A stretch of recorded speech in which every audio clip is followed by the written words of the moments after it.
We guide you through how to set up MetaMask. First, go to the official MetaMask website or install the MetaMask extension from your browser's extension store, or download the mobile app from the App Store or Google Play.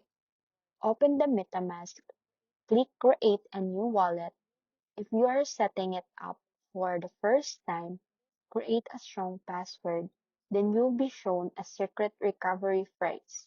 Write this phrase down on paper and keep it somewhere safe. Never share it with anyone because it's the only way to recover your wallet if you lose access. Confirm the recovery phrase when prompted to finish the setup.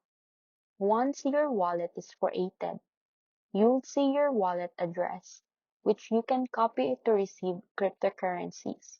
You can also switch between supported networks or add custom networks later from the network menu if needed.